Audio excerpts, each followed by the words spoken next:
이승만 TV 시청자 여러분 안녕하십니까? 이승만 학당의 교장 이영훈입니다.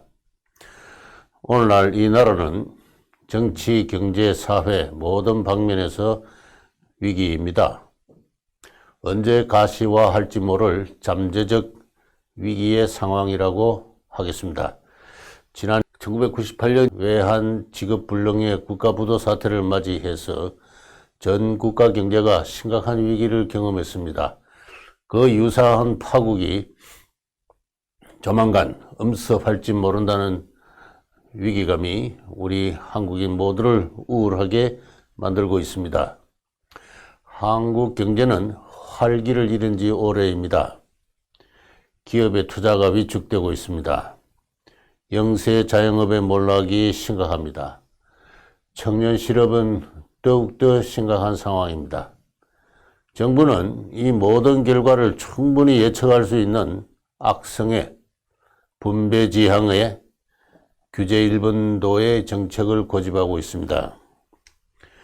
정치는 더욱더 암울합니다.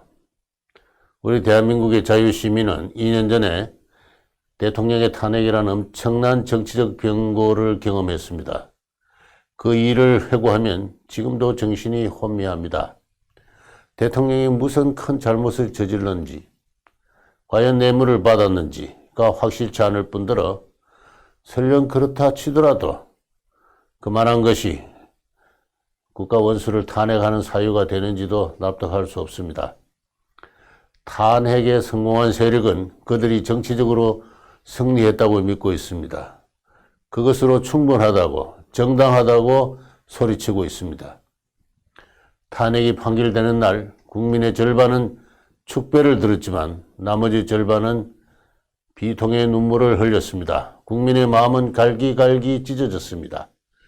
이것은 앞으로 몇 년이고 이어질 엄청난 정치적 갈등과 그에 따른 파국을 예견하고 있습니다. 새로운 집권 세력 문재인 정부는 북한의 3대 세습 왕정에 대해 유화정책을 취함으로써 북한의 핵 위협을 해소하고 나아가 민족의 통일을 성취할 수 있을 것으로 믿고 있습니다.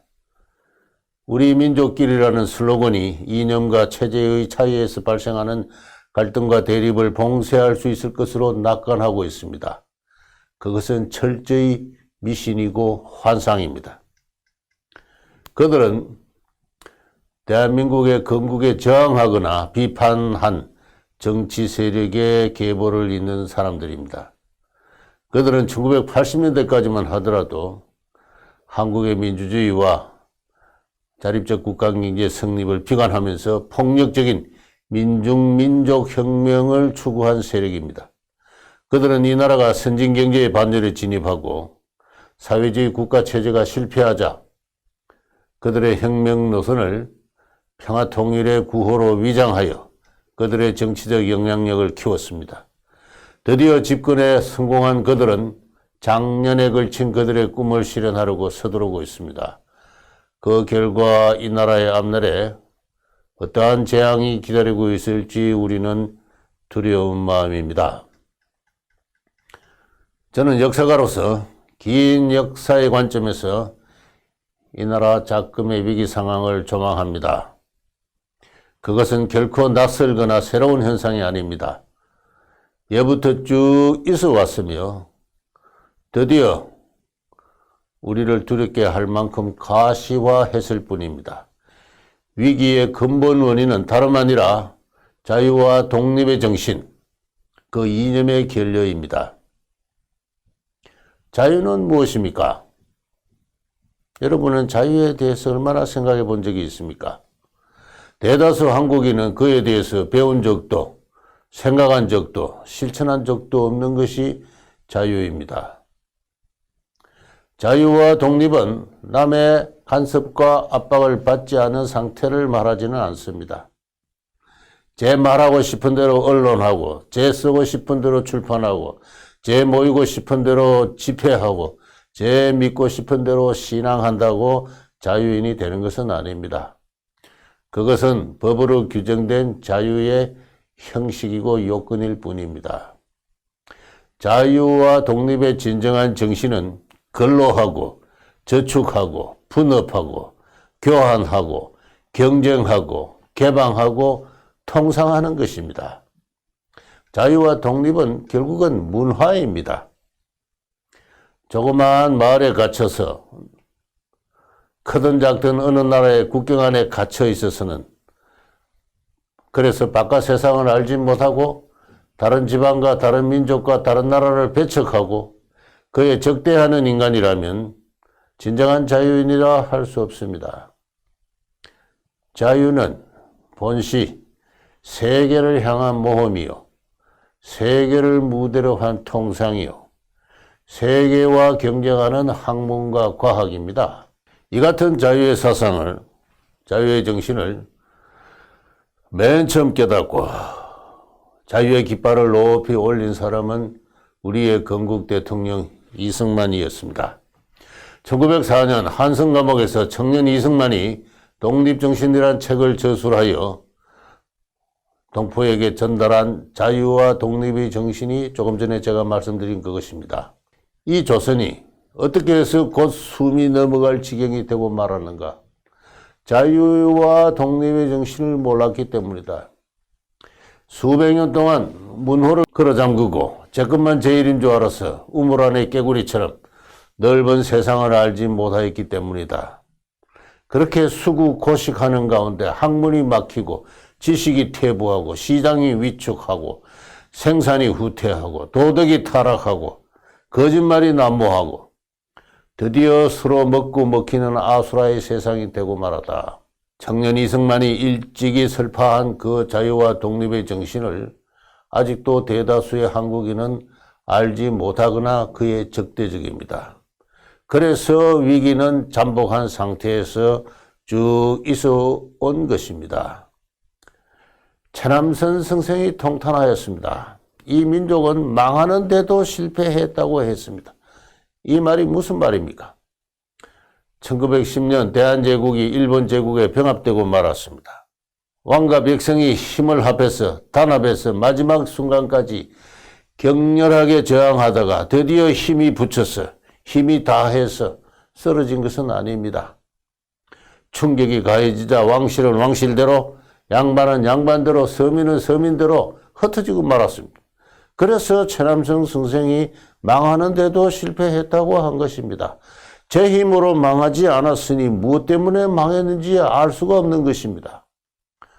오늘날 한국의 국사학은 그 나라가 망한 원인이 무엇인지 알지 못합니다. 오로지 강포한 외적이 쳐들어와서 우리의 아름다운 사회와 문화를 파괴했다고만 이야기할 뿐입니다. 최남선 선생의 표현을 빌리면은 이 민족은 나라를 세우는데도 실패했습니다. 무슨 나라가 세워졌는지 아직도 알지 못하고 있기 때문에 그렇습니다. 민족이 갈라졌으니까 이 대한민국이 잘못 세워진 나라라고 이야기합니다. 국사학의 주류가 이른바 분단체제 역사학이라는 이름 하에서 우리의 건국사를 그렇게 가르친 지가 벌써 한 세대입니다. 민족 통일이 최우선이다.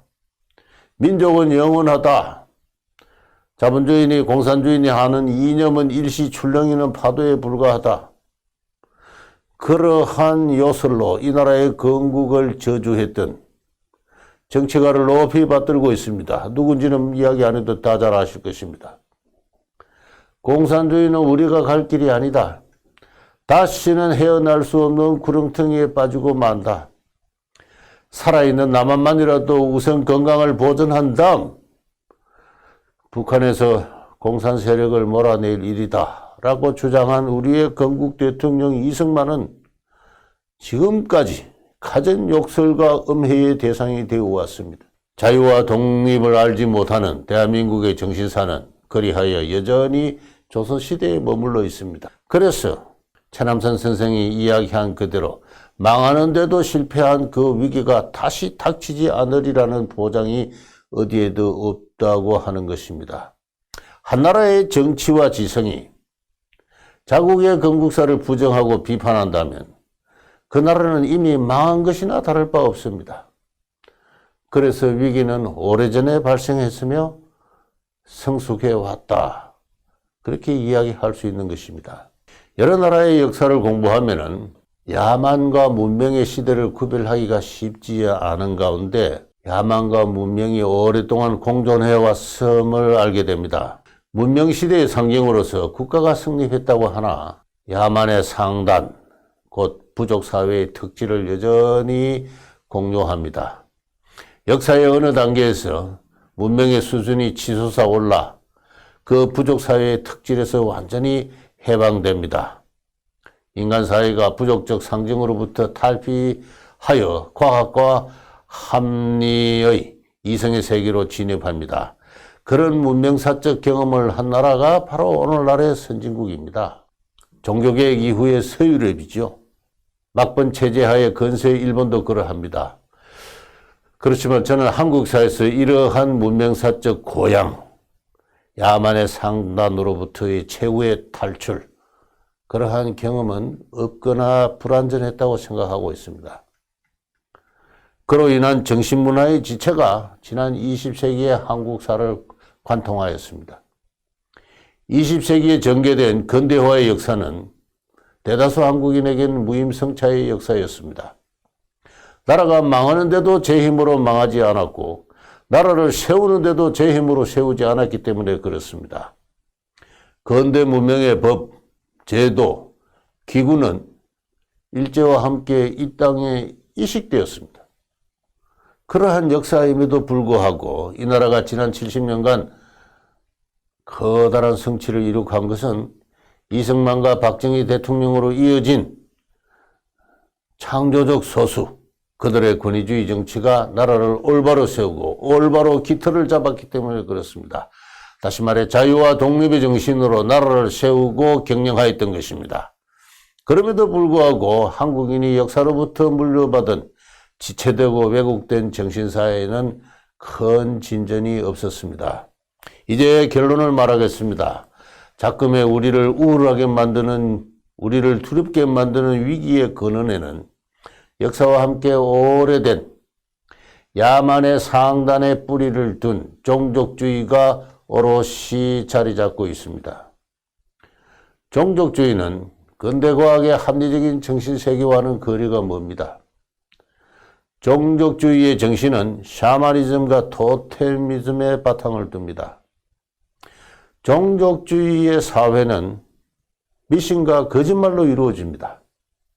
무엇이 진실이고 무엇이 거짓인지가 구별하기 힘듭니다. 그리하여 종족주의의 정치는 거짓말의 선동입니다. 종족주의의 외교는 적대 종족의 존재를 전제하는 저주와 경계의 연속입니다. 저는 오늘날 한국의 민족주의는 이 같은 종족주의의 특질을 다분히 강하게 보존해 있다고 생각합니다.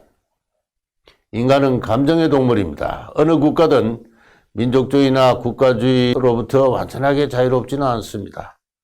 민족의 신화를 지어내고 상징을 조작하지요. 그런 식으로 전근대의 지방민을 근대의 국민으로 통합한 것이 민족주의의 역할입니다. 신화와 상징의 조작이 지나쳐서 민족주의는 타민족을 침략하는 제국주의의 논리가 되기도 했습니다.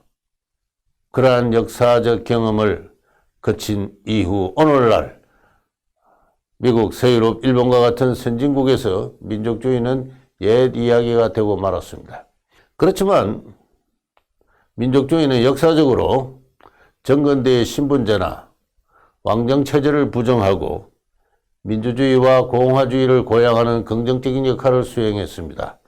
유감스럽게도 한국의 민족주의는 이같이 그에 부여된 역사적 책무를 수행함에 있어서 실패했습니다. 국민을 통합하기보다도 국민을 분열시켰습니다.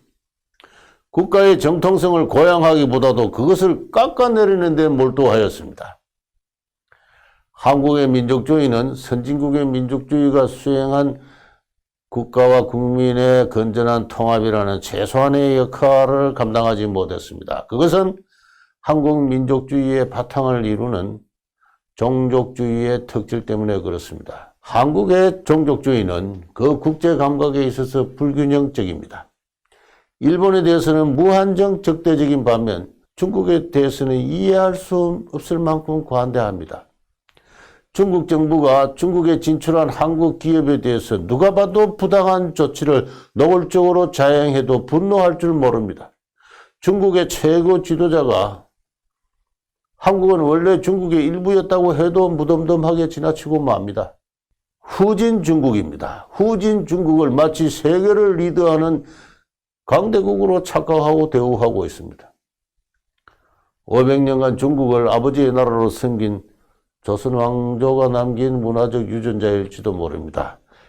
그리하여 한국의 그 종족주의적 특질은 반일 종족주의와 친중 사대주의로 짜여 있다라고 생각합니다.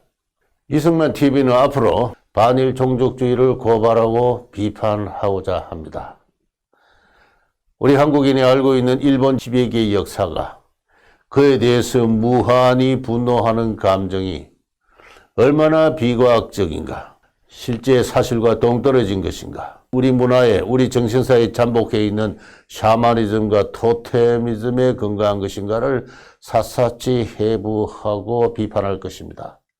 목화 사법부의 파동을 몰고 온 이 어처구니 없는 이 사법부 파동을 몰고 온 일본의 조선 노무자 동원 문제를 다룰 것입니다.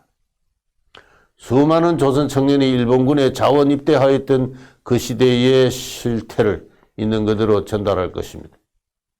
일제가 식량과 토지를 무한정 수탈했다는 역사학의 통설이 얼마나 황당한 것인가를 폭로할 것입니다.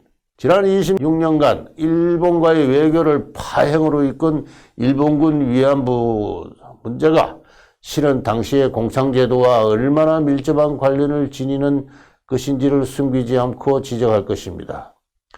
독도가 과연 조선왕조의 영토였는지, 그 객관적인 증거가 있기나 한 것인지에 대해서도 과감하게 발언을 할 것입니다.